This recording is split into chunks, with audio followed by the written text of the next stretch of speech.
వాళ్ళ పరిపాలనలో వాళ్ళకు అలవాటు ఆ విధంగా వాళ్ళు కాళేశ్వరంలో పర్సంటేజీలు తీసుకున్నారు, మేడిగడ్డలో పర్సంటేజీలు తీసుకున్నారు, మిషన్ భగీరథలో పర్సంటేజీలు తీసుకున్నారు.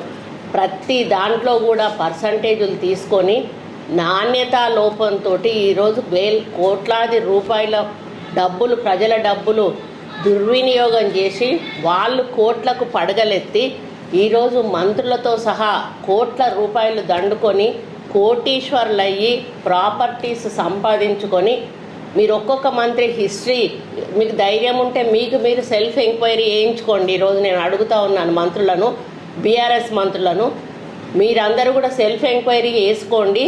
మీరు మంత్రులు కాకముందు మీ ఆస్తులు ఎంత, మంత్రులు అయినాక ఈ 10 సంవత్సరాల్లో మీ ఆస్తులు ఎంతకు పెరిగినాయి అనేది మీ వాస్తవాలు బయటకు తీయాల్సిన అవసరం ఉన్నది. మీరు పర్సంటేజీలు తీసుకున్నారు, మీరు పర్సంటేజీలు లేని పనులు చేయలేదు. మీరు సెలెక్టెడ్ ఫైల్స్ను మాత్రమే మీరు తీసుకొచ్చి మీరు సంతకాలు పెట్టారు. ఈరోజు నేను ఒక్కటే అడుగుతా ఉన్నా, అంటే వాళ్ళకి డబ్బులు వచ్చే, పర్సంటేజీలు వచ్చే పెద్ద పెద్ద పనులను తీసుకొని ఈరోజు కోట్ల రూపాయలు వాళ్ళు దండుకొని ఈరోజు కోటీశ్వర్లై ట్రోలింగ్ చేయడం చాలా బాధాకరం.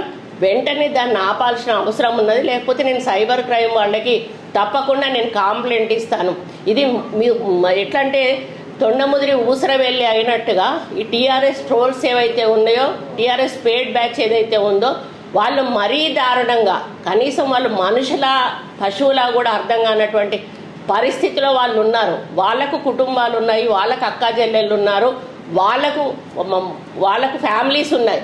అటువంటి వాళ్ళు కనీస మన ఇంగిత జ్ఞానం కూడా లేకుండా పిచ్చి పిచ్చిగా రాయడం అనేది చాలా బాధాకరం.